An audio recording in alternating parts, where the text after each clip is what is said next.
Welcome back to the ride hub 2025 में भारत द्वारा विकसित किया गया मोबाइल ब्राह्मोस कोस्टल लॉन्चर अब और भी अधिक ताकतवर और उन्नत बन चुका है।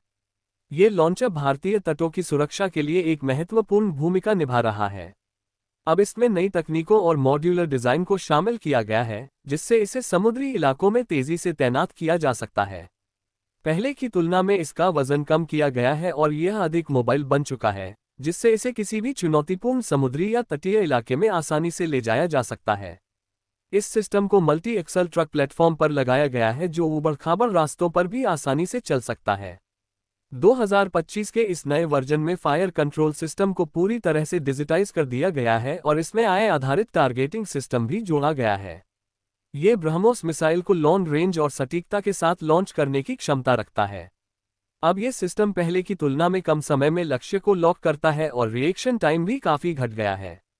इसके ऑपरेटर कैबिन को भी मॉडर्नाइज कर दिया गया है और अब उसमें NBC nuclear, biological, chemical protection और एडवांस्ड कूलिंग सिस्टम मौजूद है, जिससे अत्यधिक गर्म मौसम में भी ऑपरेटर आराम से काम कर सकते हैं।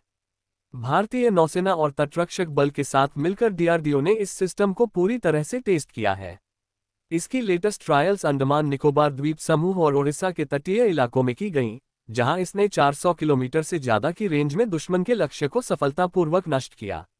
इसके नए वर्जन में ब्रह्मोस मिसाइल को तेज रिफ्लोडिंग के लिए ऑटोमेटिक रीलोडिंग सिस्टम से जोड़ा गया है, जिससे ऑपरेशन के दौरान कई मिसाइलें कम समय में दागी जा सकती हैं।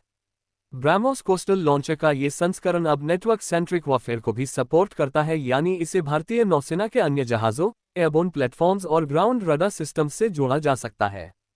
इससे संयुक्त कमांड और कंट्रोल की क्षमता और भी मजबूत हो गई है।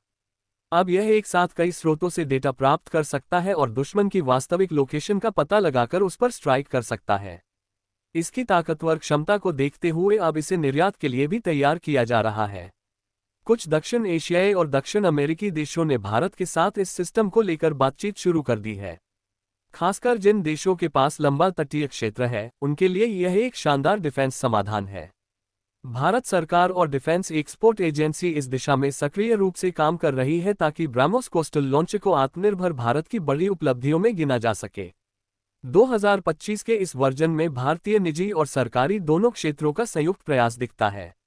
इसमें इस्तेमाल होने वाले रडार सिस्टम, कम्युनिकेशन सिस्टम और पावर बैकअप यूनिट सभी स्वदेशी रूप से तैयार किए गए हैं। ये भारत की मेक इन इंडिया पहल को भी मजबूती प्रदान करता है। साथ ही ये दुनिया को दिखाता है कि भारत अब सिर्फ आयातक नहीं, बल्कि रक्षा टेक्नोलॉजी का एक निर्यातक देश भी बन चुका है। ब्रह्मोस कोस्टल लॉन्चर 2025 एक प्रतीक है भारत की समुद्री शक्ति का, जो हर परिस्थिति में देश के तटीय क्षेत्रों की सुरक्षा करने में सक्षम है।